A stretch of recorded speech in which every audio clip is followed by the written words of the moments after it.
Yahweh, Bahashem, Yahweh Shai, Brakata Yahweh, Brakata Yahweh Shai, Brakata Yahweh, Brakata Yahweh Shai, Brakata Yahweh, Brakata Yahweh Shai, Dewada, Babal Babal, Kal Kadash.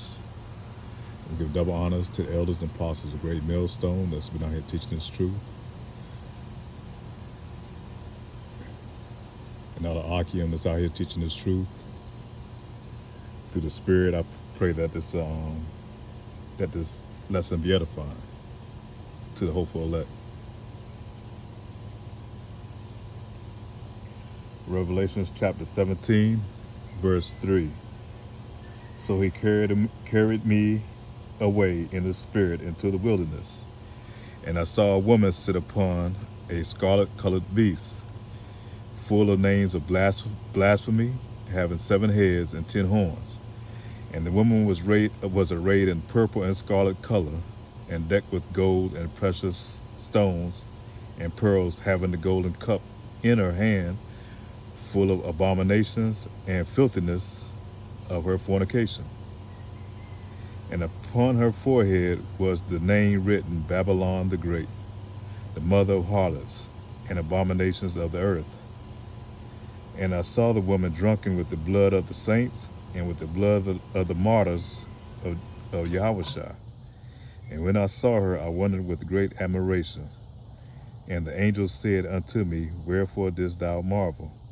I will tell thee the mystery of the woman and the beast that carrieth her, which have the 7 heads and 10 horns.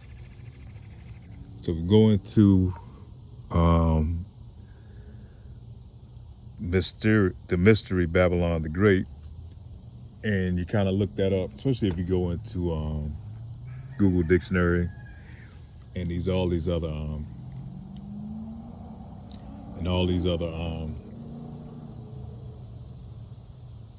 searches. They don't really give you a detailed vision of Babylon the Great.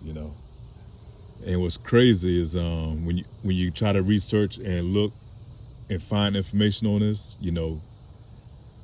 through their searches and through their search engines and all that, you see a type of deceptiveness that's going on.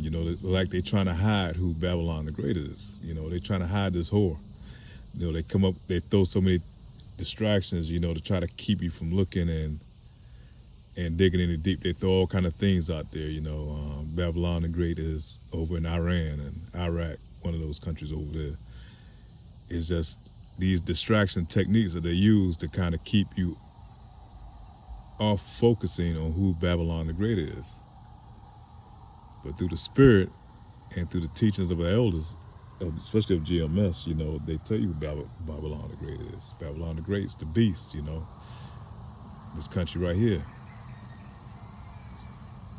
And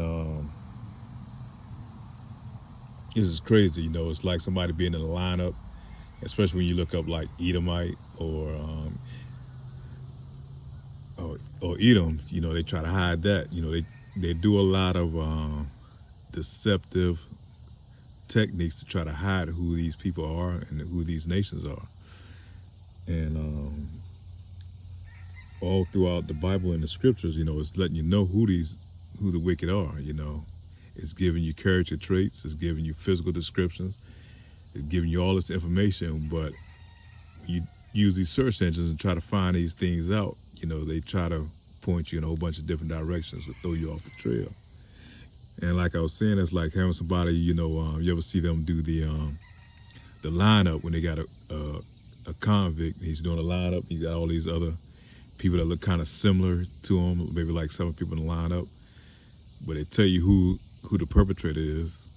And that perpetrator, he's never looking directly at the individual that's behind the glass. He's looking all over the place, trying to keep the eyes from focusing on him, And that's the same way when you try to study these things from the Bible. They get all these deceptive techniques out here to try to keep you off the trail of who these people or individuals are. And it's kind of crazy, man.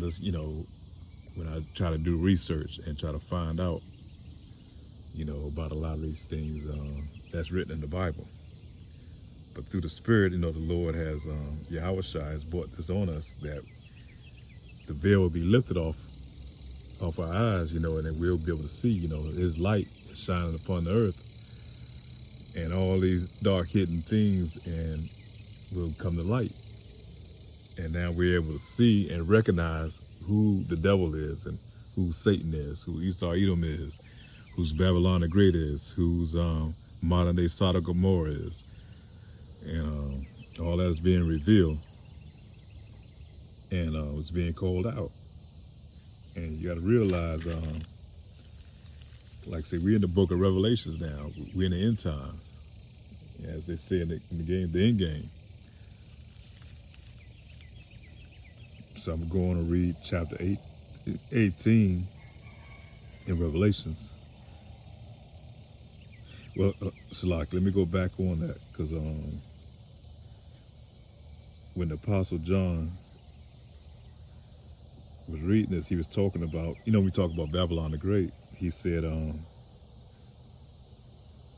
an angel said unto me, wherefore this thou marvel? And I will tell you the mystery of the woman and the beast that carrieth her, which hath the 7 heads and 10 horns. Well, Apostle John, he was marveling after this beast. In the same way other countries, got to realize he had a vision. That was way back in his time.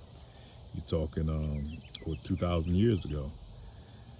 So when he saw America in this modern time, with the modern day chariots, cars, planes, the military, it was a lot to marvel at, with all our technologies and stuff that's here.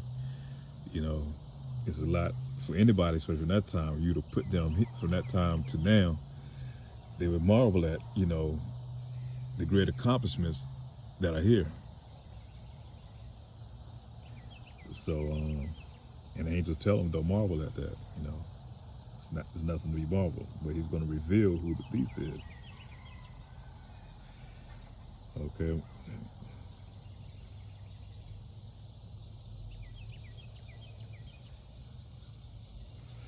So we go to chapter 18, verse 2. Revelation chapter 18, verse 2. And he cried mightily with a strong voice, saying, Babylon the Great is fallen, and is become the habitation of the devil, and the hold of every foul spirit, and the cage of every unclean and hateful bird. For all nations have drunk of the wine of the wrath of her fornication, and the kings of the earth have committed fornication with her, and the merchants of the earth are waxed rich through the abundance of her delicacies. And I heard another voice from heaven saying, Come out of her, my people, that ye be not partakers of her sins, and that ye receive not of her plagues. For her sins has reached unto heaven, and the God hath remembered her iniquities. Reward her even as she hath rewarded you, and double unto her the double according to her works. In the cup which she hath filled to her double. How much she hath glorified herself and lived deliciously, so much torment and sorrow will give her. For she said in her heart, I sit a queen and am now widow, and shall see no sorrow. And that's definitely, that's talking about the pride of Babylon, just telling that, hey, I'm not going anywhere, I'm not going to see any sorrow. I'm going to be here, pretty much be here forever. Who's going to take me down, And you look at the pride of this country, man, and same thing as Babylon, it all lines up. It all lines up with Scripture. And it tells you when I go back in other verses,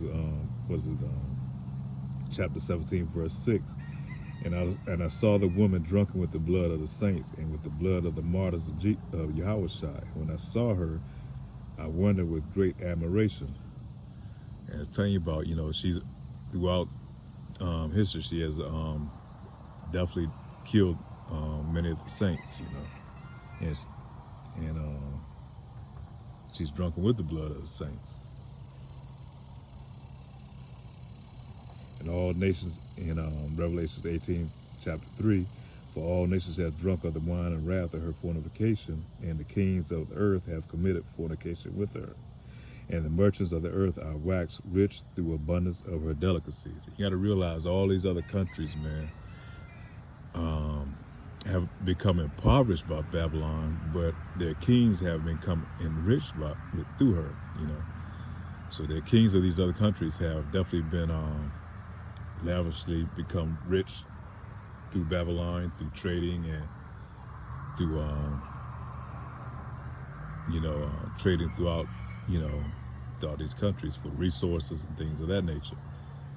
But a lot of these other countries, especially countries who have been impoverished because of her, the people have become impoverished, and only ones to become rich through her are the kings of those countries. Those puppet leaders that they put in place. But the Bible's prophesying, Yahushua, that these will come falling down. All is going to come to an end when Yahushua returns. So just want to kind of do a little quick lessons on mystery, Babylon the Great. And as she tried to hide herself, but her veil has been uncovered. And we able to see this bitch for who she is, basically, she's not as, her beauty is has kind of, gone away. She's not as beautiful as she was. She's still, that whore is that got old, and Yahweh Shah is coming. So, Shalom.